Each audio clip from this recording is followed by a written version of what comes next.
BFM Business, BFM Crypto, les pros. Guillaume Sommerer. L'avenir a de nombreux domiciles, mais sa résidence principale est sans doute ici, dans les blockchains et les cryptos, les pros des cryptos à domicile. Chaque vendredi, bienvenue chez vous les amis. On va vous accompagner pendant 25 minutes au cœur de l'actualité crypto de la semaine, avec nos NFT, rien qu'à nous, nos talents non fongibles. Ils sont là, ils nous rejoignent. Claire Balva. Elle est VP stratégie des blocs. Claire, et elle nous accompagne donc chaque semaine. Bienvenue Claire, on la voit s'installer. Si vous me suivez à la radio en direct, d'ailleurs c'est avec BFM Business, c'est aussi la télévision, une émission pyrotechnique. Et donc Claire vient de s'installer, rejointe par Thibaut Boutroux. Thibaut Boutroux qui lui représente Meria, il en est le directeur des opérations. Bienvenue Thibaut, bienvenue chez vous, les pros des cryptos. Dans un instant, je vous annoncerai les principales headlines de la semaine, mais d'abord peut-être le potentiel technique sur les cours des cryptos. Xavier Fenot, bonjour Xavier. Bonjour Guillaume. Depuis Interactive Trading, déjà sur le Bitcoin, on est toujours un petit peu déçu par les récentes évolutions du Bitcoin, où vous voyez d'un point de vue technique un potentiel supplémentaire là se dessiner. Alors c'est vrai que c'est un marché crypto, même dans son ensemble, calme depuis 2 mois, mais toujours dans un good mood, en fait une tendance de fond haussière depuis le mois d'octobre. Et ça se ressent d'autant plus depuis mercredi avec un chiffre d'inflation aux États-Unis ressorti juste conforme à ce qu'on attendait, en petite baisse par rapport au mois dernier, mais ça a suffi finalement pour faire monter les actifs risqués et crypto-monnaies incluses. Donc en fait, ce calme global s'inscrit pour Bitcoin entre 2 bornes qui sont assez bien établies, 59 000 $ en bas, 73 000 $ en haut. Et dans la mesure où la lame de fond est toujours haussière, en fait, on achète sur repli lorsqu'il y en a. Donc aujourd'hui, à 66 000 $, on est au milieu finalement de ces 2 bornes, de ce range qui dure donc depuis 2 mois. C'est un premier petit rempart, en fait, une résistance sur laquelle Bitcoin a échoué à 2 reprises déjà fin avril et début mai. Et si on arrivait ces prochaines heures ou jours à franchir avec panache justement cette zone, alors oui, la prochaine cible serait les récents records historiques à 73 000 $. Je disais ici en fait sur votre antenne ne pas être inquiet il y a quelques jours quand on était à 61 000 $, 8% plus haut. Bon, forcément, c'est pas maintenant que je vais changer d'avis, même si oui, on pourrait avoir quelques vendeurs qui se manifestent dans la zone de cours actuelle. Parce que si on a une casquette plutôt trading court terme, on continue à faire des allers-retours acheteurs en bas de range, vendeurs en haut et on recommence. Mais à plus long terme, tant que les 48 000 $ tiennent, tout va bien. Et ce sera plutôt 59 000 $ à court terme à tenir pour préserver cette dynamique calme, certes, mais toujours positive. Le Bitcoin, donc alors ils sont comme les 2 doigts de la main. Je ne parle pas de Thibaut et Claire, mais bien du Bitcoin et de l'Ether. Est-ce que sur l'Ether, vous êtes un peu plus inquiet quant au potentiel à venir ? Alors, c'est vrai que c'est toujours le numéro 2 derrière Bitcoin, mais aussi en termes de force relative, qui s'affaiblit en fait de semaine en semaine. 9% de hausse sur Bitcoin depuis le début du mois, plus 1% sur l'Ether. Mais l'Ether, en fait, a un sursaut d'orgueil depuis hier. Il prend un peu plus de 4% quand le Bitcoin en prend 1. Alors, il tient toujours très bien les 2 900 $, un bas de range plus bas que celui qui avait été constitué finalement au début du mois de mars, mais qui permet finalement systématiquement de retenir les cours. Donc, je suis positif quand même, tant qu'il tient cette zone des 2 900 $, même si c'est vrai, il est, vous l'avez dit, un peu moins fort que le Bitcoin, avec pour lui donc les 3 300 $ à reconquérir pour remettre les pendules à l'heure. Mais à suivre quand même ces prémices d'inversion de force qu'il y a entre Bitcoin et Ethereum depuis hier. Merci beaucoup Xavier Fenot en direct avec nous depuis Interactive Trading. Les pendules, elles sont toujours à l'heure dans l'émission. L'actualité de la semaine, vous pouvez, grâce à nos experts, la rattraper le vendredi et le week-end, bien sûr, en nous suivant en replay ou encore podcast. On va notamment parler dans un instant des flux sur les cryptos qui pourraient revenir, les flux. C'est ce que nous dit une étude de 433 Research et des explications à suivre de nos experts. De son côté, Circle pourrait bientôt choisir de se domicilier aux États-Unis. Circle, jusqu'ici, était en Irlande. Il pourrait choisir désormais les États-Unis. Peut-être, pour préparer une cotation à Wall Street, ce serait sans doute un camouflet. Pour le coup, pour l'Europe, en tout cas, on interrogera là-dessus nos pros des cryptos. Puis les MNBC, les monnaies numériques de banque centrale, qui font pas recette en Chine. Même en Chine, le yuan numérique a bien du mal à convaincre les Chinois. On vous apportera là-dessus des données. Votre machine à refaire l'actu de la semaine s'enclenche. Laissez-vous faire. Bienvenue à tous. BFM Business, BFM Crypto, les pros. Et nos 2 doigts de la main cette semaine, Thibaut Boutroux et Claire Meria. Bonjour à tous les deux. Bonjour Guillaume. Ravi de vous retrouver, voilà. pour parcourir ensemble, naviguer au cœur de cette actualité crypto, une longue promenade, en démarrant quand même peut-être par... Allez, on va démarrer par ce qui est le moins sympa peut-être, et puis on ira vers le meilleur petit à petit. Ça vous va ? Un peu comme moi les pizzas, vous savez, je commence par la croûte et puis après je fais le milieu. Ah ouais ? On va faire pareil. Choix surprenant. Parlant de pizza, c'est rond, on va parler de Circle. Circle sera-t-il bientôt domicilié aux États-Unis ? Selon Bloomberg, Circle, qui émet quand même le stablecoin USDC, pourrait déplacer sa holding de l'Irlande vers les États-Unis pour, pourquoi pas, une introduction à Wall Street. Est-ce qu'il faudrait y voir un camouflé pour l'Europe qui a fait beaucoup d'efforts à travers sa régulation pour attirer l'écosystème, Thibaut? Oui, c'est sûr que ce serait une déception. Après, il ne faut pas oublier que Circle a quand même des racines fortes avec les États-Unis. Circle, c'est un groupe qui est américain, il travaille sur un stablecoin qui est adossé au dollar américain. Donc, c'est pas surprenant de les voir regarder attentivement ce qui se passe de l'autre côté du monde et être attentif à ça. D'autant plus que si ça a surpris un petit peu parce qu'effectivement, en Europe, on a un cadre et une visibilité qui permet aux acteurs de se développer, un cadre réglementaire qui est strict, mais au moins qui apporte de la visibilité à ces acteurs, ce qui n'est pas le cas aux États-Unis et ce qui est reproché notamment aux régulateurs américains. Mais sur les stablecoins, il y a quelques semaines, on a eu justement une proposition de texte pour apporter plus de clarté justement sur le sujet stablecoin. Et dans cette temporalité-là, en fait, Circle fait aussi un pas vers le régulateur américain en se disant stratégiquement, si vous êtes prêt à faire des efforts, peut-être que nous aussi, on est prêt aussi à faire des efforts. Donc c'est pas surprenant. Par contre, effectivement, ça envoie un message important aux régulateurs américains de dire, s'ils sont capables de poser finalement un cadre clair, peut-être que les acteurs sont aussi prêts à jouer le jeu. Donc ça, c'est pas forcément un bon signal pour l'Europe. Alors les tendances globales sur le marché des cryptos, on évoquait il y a quelques minutes avec Xavier Fenot le Bitcoin et l'Ether. On va revenir sur le Bitcoin et l'Ether, mais ce qui a frappé, ce qui a marqué cette semaine, c'est sans doute aussi le rush des meme coins. Cette semaine en bourse, GameStop s'est envolé, on en a beaucoup parlé d'ailleurs dans nos émissions et BFM Bourse. Et dans le même mouvement quasiment, on a vu les meme coins aussi beaucoup progresser. Comment est-ce qu'on explique ces mouvements-là, Claire, alors que le Bitcoin, lui, a plutôt tendance à stagner? Qu'est-ce que ça dit et comment marchent les phénomènes des meme coins? Oui, alors tout est parti d'un tweet d'un compte qui s'appelle Roaring Kitty, qui avait été impliqué en 2021 dans le mouvement qu'il y avait eu sur les actions GameStop. Alors je résume assez rapidement parce que c'est pas le sujet principal, mais à l'époque ce qu'on avait vu, c'était une sorte de mouvement de revanche du retail et des petits porteurs qui investissaient massivement dans les actions de GameStop, qui est un revendeur de jeux vidéo, pour faire perdre de l'argent à des gros fonds d'investissement qui avaient parié à la baisse sur les actions de GameStop. Ça avait plutôt bien marché d'ailleurs puisque les fonds d'investissement avaient perdu gros. Et depuis, ce qui s'est passé, c'est qu'on a vu arriver un meme coin en hommage à ce mouvement-là. Meme coin qui s'appelle GameStop aussi, qui est sur Solana. Et donc forcément, quand il y a eu ce tweet il y a quelques jours, on a observé à la fois une hausse des actions de GameStop, plus 150% à peu près, et puis une hausse encore bien plus spectaculaire de ce meme coin qui a pris 3000% en quelques jours. Et donc forcément, on sait bien que les traders et les gens qui vont faire de la spéculation sur les meme coins regardent aussi les différents meme coins. Donc voilà, on a eu le meme coin PP par exemple qui a pris beaucoup de valeur aussi. Et donc ces meme coins se retrouvent à bien sûr surperformer Bitcoin, Ethereum et d'autres cryptos. Je dis quand même attention parce que c'est des jetons qui sont beaucoup plus volatiles. On les a vus surperformer les grandes cryptos déjà il y a quelques années. C'est rarement durable.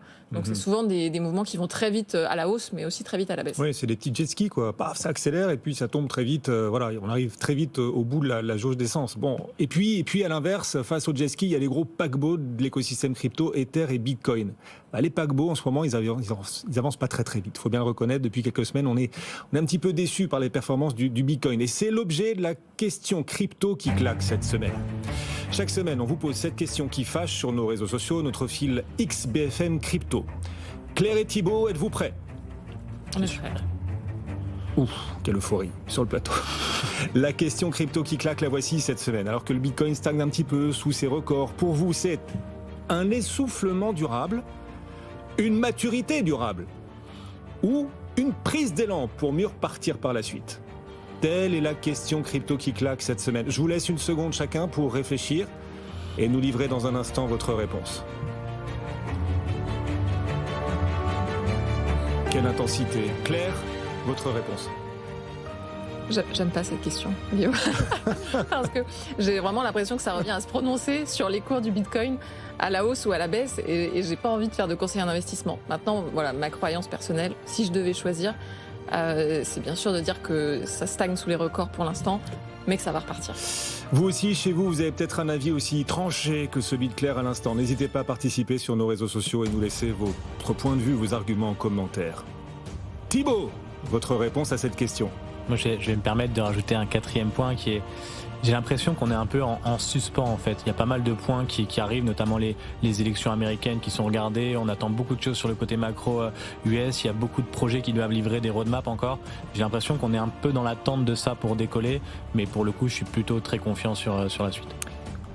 Telles sont vos réponses à la question crypto qui claque cette semaine, à laquelle vous avez été nombreux vous aussi à répondre, à nous laisser d'ailleurs des arguments en commentaire sur notre fil X BFM Crypto. N'hésitez pas à continuer bien sûr de vous y abonner si ce n'est pas déjà fait. Parce que c'est vrai que bon, pour l'instant on est sur une forme de stabilisation du Bitcoin. Les volumes d'échange même sur les cryptos ont reculé, figurez-vous, au mois d'avril. C'est la première fois que ça arrive en 7 mois ça. Mais les choses pourraient changer et les flux revenir. C'est une étude qui révèle que le remboursement des créanciers de FTX, ce remboursement pourrait générer une pression acheteuse importante sur le marché des crypto-actifs, Thibaut. Ouais, c'est ça. Alors pour bien comprendre en fait ce qui se passe, c'est que du coup l'affaire FTX, je reviens pas dessus. Les créanciers vont être remboursés. Alors dans les proportions qu'on connaît, c'est-à-dire à la valeur des cours au moment de la chute. Par contre, ils vont être remboursés en dollars. C'est ça qui crée en fait cette potentielle pression acheteuse, et j'insiste sur le mot potentiel parce que du coup tous les créanciers vont être remboursés en dollars et on imagine qu'il n'est pas impossible qu'une partie de ces créanciers utilisent ces dollars pour racheter et reconstituer un petit peu leur portefeuille crypto.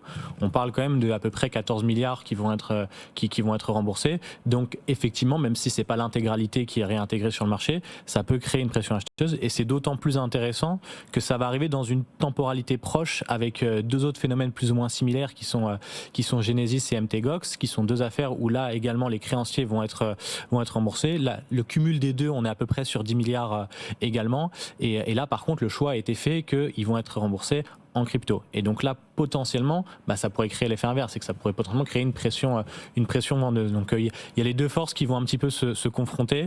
Alors certains disent que ça va du coup s'annuler, mais la réalité c'est que comme ça va arriver à des temporalités différentes, je pense que ça aura des effets à chaque fois indépendants. Mais en tout cas, c'est effectivement à prendre en compte. Et pour vous qui nous suivez et nous regardez régulièrement, la réponse sur le potentiel du Bitcoin, sur la stabilisation, c'est que cette stabilisation n'est qu'une prise d'élan à 51%. Vous avez voté pour une prise d'élan. Vous êtes 34% à penser que la stabilisation du Bitcoin ces derniers jours, ces dernières semaines est un signe de maturité durable. Et seulement 15% d'entre vous avez voté pour un essoufflement durable. Et continuez, bien sûr. On réabordera cette question aussi tout à l'heure d'ailleurs dans l'émission Au cœur de BFM Bourse. En attendant, les pros des cryptos se poursuivent. Chaque semaine, votre machine à condenser l'actualité de la semaine. Une panne, ça arrive à tout le monde, voilà. Même aux plus endurcis des plateformes. Coinbase a subi une panne de plusieurs... Je vous vois sourire, Thibaut, qu'est-ce qu'il y a? Non, rien. Coinbase a subi une panne de plusieurs heures, Claire. Que s'est-il passé chez Coinbase? C'était en début de semaine. Tout simplement, il était impossible d'accéder au site web de Coinbase qui indiquait une erreur. Alors, il y a certaines personnes qui se disent c'est justement parce qu'il y a plus de volume en ce moment, qu'il y a plus de gens qui souhaitent accéder à Coinbase, et notamment du fait des ETF qui, pour beaucoup, ont choisi Coinbase comme custodian et sur lesquels on retrouve beaucoup de volume. Et donc certains experts estiment que c'est parce que Coinbase a un rôle central et a justement plus de volume, plus de transactions à gérer, qu'on se retrouve avec des pannes comme celle-ci. C'est pas la première. C'est vrai qu'il n'y a pas qu'à Coinbase que ça arrive, ça arrive aussi à d'autres plateformes, puis ça arrive aussi dans la finance traditionnelle. Parfois, on peut se retrouver avec un site web d'une fintech ou d'une banque qui n'est pas accessible. Mais c'est vrai que c'est jamais appréciable, particulièrement dans les périodes où les gens, en général, particuliers ou entreprises, ont particulièrement envie d'accéder à leur plateforme pour faire des conversions, soit acheter du Bitcoin, soit en vendre. Oui, et les comptes crypto n'ont pas été mis en danger. C'est aussi ce qu'il y a quand même. Oui, bien sûr. Les fonds étaient en sécurité. C'est pas parce qu'il y a eu une panne d'accès au site web que les fonds étaient en danger. Oui, et c'est aussi arrivé déjà par le passé à Binance, qui a des volumes énormes aussi. Mais c'est vrai que ça a marqué l'actualité de ce début de semaine, effectivement, cette panne chez Coinbase. Et puis, il y a une question qui taraude en ce moment l'écosystème crypto, c'est cette question du droit à la confidentialité, parce que on a de récentes évolutions qui interrogent l'écosystème. Les questions s'amplifient. Le développeur de Tornado Cash a été condamné à un peu plus de 5 ans de prison aux Pays-Bas. Pourquoi est-ce que ça relance encore le débat sur le droit à la confidentialité dans l'écosystème, Claire ? C'est une affaire qui date, puisque ça fait 2 ans que cette affaire Tornado Cash a démarré. Alexei Pertsev avait déjà été arrêté une première fois. Il avait fait 8 mois d'incarcération en préventive. Et puis Tornado Cash, le protocole qu'il a développé, avait été placé sur liste noire par les autorités américaines. Pourquoi ? Parce que Tornado Cash, c'est un mixeur qui permet donc de rester anonyme sur la blockchain Ethereum et donc d'éviter toute la traçabilité qu'on peut avoir sur les blockchains comme Bitcoin, comme Ethereum et comme tant d'autres. Forcément, ça plaît pas beaucoup aux autorités parce que ça les empêche de suivre les fonds et de remonter des filières. Donc Tornado Cash avait notamment été accusé d'avoir participé à blanchir des fonds, notamment dans le hack par exemple du Bridge Ronin dont on avait beaucoup parlé l'année dernière, qui était un hack à 600 millions de dollars à l'époque. Donc forcément, ça fait tâche. Et puis, ce qui est très compliqué pour les autorités ici, c'est que Tornado Cash, c'est pas une entreprise à laquelle on peut s'attaquer simplement en allant chercher le dirigeant officiel et puis en fermant l'entreprise. C'est un protocole qui est open source, qui est ouvert, qui est relativement décentralisé, même si les autorités contestent ce point. Et la défense d'Alexei Pertsev, c'était de dire justement, moi j'ai créé un outil, j'ai créé du code, je l'ai déployé. Et aujourd'hui, il fonctionne et en fait, je ne peux plus rien y faire. C'est décentralisé, il y a une DAO, etc. Et sa défense, c'est de dire, je l'ai créé pour favoriser l'anonymat en ligne, pour permettre à tout le monde de rester anonyme. Et ce que disent les autorités en face, c'est « Mais attendez, vous aviez de nombreuses alertes, de nombreuses informations qui laissaient penser que votre outil était utilisé à des fins criminelles, à des fins d'activités illicites. Et donc, vous auriez dû, par exemple, vous en distancier, arrêter d'améliorer le protocole, etc. » Et donc, il y a cette bataille entre les autorités qui, comme à leur habitude, penchent pour une grande traçabilité financière, et de l'autre, les défenseurs de l'anonymat en ligne qui disent « Mais des outils comme ça, c'est hyper important pour la démocratie, pour nos sociétés. » Et en condamnant ce développeur à 5 ans de prison, dans un jugement qui est très ferme, il faut le lire, alors c'est qu'un jugement en première instance, mais quand même, finalement, on encourage les développeurs à éviter ce genre de produit et à ne surtout pas créer ce type d'outils. Et donc, on voit là que c'est une bataille politique en fait qui se mène entre les outils pour l'anonymat et les développeurs qui les créent, et puis de l'autre côté les autorités des États, les autorités financières. C'est une question aussi pour attirer les talents de l'écosystème. Quand on crée un risque sur le droit à la confidentialité, c'est pas de nature à attirer les meilleurs talents, les meilleurs ingénieurs. Sauf que pas de jaloux. Il y a ce risque manifestement en Europe à travers cette décision de justice qui était aux Pays-Bas, puis le même risque aux États-Unis. Bien sûr, puisqu'il y a 2 autres développeurs de Tornado Cash, Alexei Pertsev n'était pas le seul, qui sont à risque aussi de condamnation, et notamment aux États-Unis. Alors la question de la confidentialité, elle est aussi au cœur des enjeux des devises numériques de banques centrales. Oui, on leur reproche beaucoup justement ces devises numériques peut-être de mettre en danger l'avenir de notre confidentialité. Il se trouve que même les Chinois en ont conscience. En tout cas, le yuan numérique, on sait que la Chine est très avancée dans les devises numériques de banque centrale, le yuan numérique peine à convaincre les Chinois, la population chinoise, Thibaut. Ouais, c'est ça. Alors ça fait quelques années maintenant qu'il est déployé, on commence à avoir un petit peu de track record, même si c'est toujours compliqué d'avoir des informations sur ce sujet. Et les retours d'expérience, ils sont pas très bons. Et donc là, il y a un papier qui a été publié en Chine avec différents témoignages, et il y en a qui sont assez troublants. Il y a notamment des personnes qui disent qu'ils reçoivent leur paye en fait dans le yuan numérique, et instantanément en fait ils la convertissent en monnaie fiduciaire. Et leurs explications, c'est je vois pas l'intérêt que j'ai de garder ce yuan numérique parce que de toute façon il sert à rien, je comprends pas l'intérêt, je peux pas l'utiliser nulle part, donc ça sert à rien de le garder. Donc je pense qu'ils ont voulu aller très vite, ils ont voulu être un peu précurseurs, ils ont voulu tester des choses, ils ne sont pas tout de suite posé la question de à quoi ça pouvait servir, et là on se rend compte que vraiment le cas d'usage il peine à être trouvé, et je pense que c'est un message qu'il faudrait que les autres entités gouvernementales qui sont en train de regarder ce sujet se posent aussi, parce que effectivement si c'est juste pour faire une monnaie numérique pour faire une monnaie numérique, l'intérêt finalement il est... Donc là c'est le manque de cas d'usage qui pousse les Chinois, c'est vraiment plus que les questions de confidentialité. C'est ça. Alors après c'est toujours délicat d'avoir beaucoup d'éléments sur ce sujet parce que c'est la Chine, donc c'est compliqué, mais en tout cas ce qui en ressort c'est ça, et ça peine à en convaincre alors que ça fait déjà quelques années qu'il est déployé, quoi. Alors, la Chine et le conflit avec les États-Unis, on en parle très souvent sur les marchés financiers, en bourse évidemment c'est un vrai sujet, et puis on voit cette tension entre Américains et Chinois rattraper aussi l'écosystème crypto ces derniers jours, des soupçons peut-être d'espionnage du côté des mineurs aux États-Unis? Ouais, alors on a eu une belle démonstration de ce qu'est l'effet papillon cette semaine aux États-Unis avec cette affaire, parce que c'est une affaire qui est en réalité sur le papier pas si grosse que ça, et pourtant elle a été reprise un petit peu partout. Alors pour contextualiser, donc ça part d'une entreprise qui s'appelle MineOne, qui est une société de minage qui est immatriculée au Caïman, qui est détenue par des Chinois et qui opère des fermes de minage, notamment aux États-Unis. Donc jusque là, pas de problème, il y a plein d'acteurs étrangers qui minent aux États-Unis. Après priori c'est pas un souci. Sauf que là, la ferme, elle était installée en fait à proximité d'un site sensible, puisque c'était un site militaire sur lequel il y avait des missiles nucléaires. Et donc là, globalement, on n'a pas le droit normalement d'installer une installation, encore moins une installation étrangère, à une certaine distance. Et donc là, à partir de là, quand ça a été dénoncé par Microsoft, à partir de là, c'est parti un petit peu dans tous les sens. Alors on a eu des termes sécurité nationale qui ont été employés, espionnage industriel, espionnage militaire. Il y a un petit peu tout ça qui est ressorti, sans qu'on sache c'est quoi vraiment le vrai du faux. Apparemment, quand ils ont installé la ferme, ils ont acquis les locaux de manière un petit peu opaque. Ils ont fait des travaux sans demander les autorisations nécessaires. Mais c'est pareil, on n'a pas beaucoup d'éléments sur ça.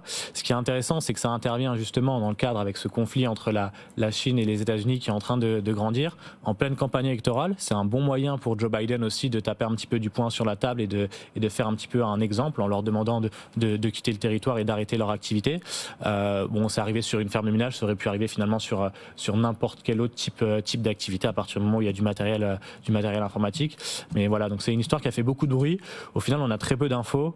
Peut-être que c'était juste une société qui faisait simplement du mining et que ça s'est emballé un peu vite. On reçoit une question d'éditeur là sur notre fil X BFM Crypto. Il s'appelle François Xavier et il nous demande, François Xavier, il nous écoute. L'un et l'autre, c'est une question pour tous les deux, Claire et Thibaut.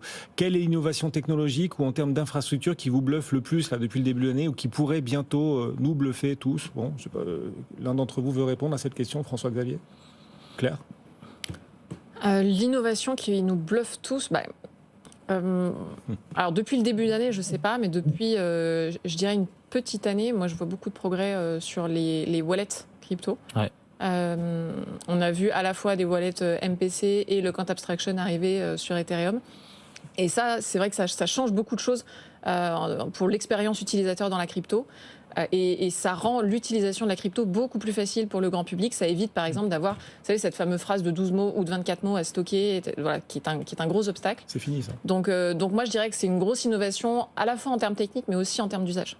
Ouais. L'innovation qui vous bluffe. Ouais, la Quant Abstraction, c'est ce qui m'est venu tout de suite et cumulé avec les briques qu'on est en train de rajouter aussi avec l'IA. Ça donne des choses intéressantes qui améliorent l'expérience utilisateur, qui permettent d'aller un petit peu plus loin. Donc toutes ces choses-là sont intéressantes. Et ce qui est intéressant, c'est que là, on est sur des innovations qui vont vraiment dans le sens de la simplicité d'utilisation pour l'utilisateur. On est moins sur des fondamentaux, même s'il se passe des choses sur les fondamentaux. Et ça, c'est intéressant pour embarquer du monde. Les pros des cryptos se poursuivent. Il nous reste à peine 3-4 minutes à passer ensemble. On va parler d'un amoureux qui, pour le coup, envoie régulièrement des preuves d'amour. Il s'agit du Salvador. L'amour du Salvador pour l'écosystème crypto. On a une nouvelle preuve d'amour là, puisque le Salvador a lancé ces derniers jours un explorateur blockchain. C'est quoi un explorateur blockchain et est-ce que c'est, un signe d'engagement supplémentaire, Claire? Vous connaissez les explorateurs sur Internet, Google par exemple, qui permet de faire des recherches et de trouver tous les sites web qui existent liés à un mot, à une expression. Là, c'est un peu pareil, mais c'est pour la blockchain. Donc un explorateur blockchain, ça permet de visualiser et de rechercher des blocs, des transactions, de savoir par quel mineur a été miné tel ou tel bloc, de savoir à quel moment a été validée une transaction, etc. Donc c'est un outil de transparence très important. Il y a plein d'explorateurs blockchain, bien sûr. Dans les plus connus, on a blockchain.info qui est détenu par blockchain.com, mais vous en avez beaucoup d'autres. Et c'est vrai que le fait que le Salvador fasse son propre explorateur blockchain, ça montre qu'ils ont envie non seulement de maîtriser un peu plus la technologie, mais surtout de pouvoir proposer une interface pour leurs partenaires, pour leurs citoyens, et de pouvoir aussi jouer la transparence en montrant leurs propres transactions et en montrant leurs adresses, les bitcoins qu'ils détiennent. On voit par exemple qu'ils s'étaient engagés à acheter 1 bitcoin par jour, donc on peut le suivre aussi sur ce fameux explorateur de la blockchain Bitcoin. Donc c'est une étape de plus en fait pour le Salvador dans sa démarche sur Bitcoin. On voit que le Salvador aujourd'hui commence à accumuler. C'est vrai, pas mal de Bitcoin, ils sont encore très très loin du gouvernement des États-Unis ou du gouvernement chinois. Mais voilà, ils se constituent un petit pactole et ils sont, je crois, à plus 45% en termes de plus-value sur cette crypto. Les pros des cryptos, suite est bientôt fin. Il reste plus qu'une minute 30 à passer ensemble. Qu'est-ce qu'on va faire de cette minute 30 pour qu'elle apporte le plus de valeur ajoutée possible à nos auditeurs et téléspectateurs? Tiens, on peut parler justement, vous citiez les États-Unis qui ont acheté beaucoup plus de Bitcoin, avec la Chine aussi que le Salvador. On n'est pas sur la même échelle de pays. Donald Trump fait régulièrement des appels du pied en ce moment à la communauté crypto, au point que Joe Biden, dans cette communauté, prend peut-être un peu de retard. En tout cas, pour le fondateur d'Uniswap, Joe Biden doit changer sa position sur les cryptos s'il espère être réélu. Ouais, de toute façon, c'est ce qu'on dit depuis quelques semaines. Les élections américaines sont au cœur des sujets crypto aussi. Il n'y a pas une semaine sans qu'on sent que ça fasse un petit peu l'actualité. Effectivement, Trump paraît plus en vitrine comme un partisan à l'inverse de Joe Biden qui semble un petit peu plus contre le sujet. La réalité, c'est que c'est beaucoup plus nuancé que ça, et c'est ça qu'a voulu signaler le CEO d'Uniswap en disant à Biden, attention, peut-être qu'il y a des voix qui peuvent être perdues en adoptant ce type de comportement, et peut-être qu'il faut revoir un peu la copie. Il y a un État qui a acheté les bitcoins en profitant des ETF, c'est l'État du Wisconsin. Voilà, c'est intéressant de voir ces institutions qui peu à peu se convertissent alors en diversification au bitcoin. Mais voilà, un État américain, le Wisconsin, qui vient d'acheter combien 164 millions de dollars de bitcoin à travers des ETF, c'est ça, Claire ? Oui, c'est ça. C'est ce qu'on espérait d'ailleurs avec l'arrivée des ETF, c'était de voir des entreprises et des institutions investir dans Bitcoin. Donc c'est vrai que c'est un exemple surprenant parce que les institutions, et notamment les institutions publiques généralement, attendent un peu plus avant de se lancer sur les ETF. Là, ça fait que quelques mois. On s'attendait plutôt à ce que ça prenne 1 an, 2 ans avant que ces institutions se lancent sur Bitcoin. Mais ça démontre encore une fois l'appétence pour ce type de produit aux États-Unis. Oui. Donc on s'attend à voir d'autres États qui investissent. Mais alors attendez, JP Morgan, le patron de JP Morgan, Jamie Dimon, n'arrête pas de dire pique-pendre. Pique-pendre, ça veut dire parce que voilà, je sais que c'est générationnel ce terme. Voilà. Moi, je l'avais pas. Vous l'aviez pas, voilà. Pique-pendre. Allez-y. Pique-pendre, ouais. Bravo, on vous l'aurait dit au moins une fois dans votre vie, je ne sais pas si vous aurez d'autres occasions de le dire. Pique-pendre, voilà, critiquer le Bitcoin. Jamie Dimon déteste le Bitcoin. Ça n'empêche pas sa banque, JP Morgan, finalement, d'en avoir acheté du Bitcoin. On a appris ça cette semaine. Oui, c'est ça. Il y a un paradoxe, du coup, entre, pour le coup, les faits et les paroles. Donc, il s'affiche régulièrement contre Bitcoin et pour le coup, en plus, en opposition frontale assez marquée. Et là, on a appris que JP Morgan avait acheté des Bitcoins. Alors après, en proportion très, très minime par rapport à la taille de JP Morgan. Je crois que c'est à peine $1 million qu'ils ont acheté, donc ça reste globalement petit dans la balance de JP Morgan. Mais le symbole est là, tout compte. Merci beaucoup à tous les deux. Ce sont les pros des cryptos à retrouver aussi tout au long du week-end sur notre chaîne YouTube BFM Crypto. Claire Balva, VP stratégie de Deblock, et Thibaut Boutroux, directeur des opérations de Meria. Bon week-end à tous les deux. Bye bye. Merci. BFM Business, BFM Crypto, les pros.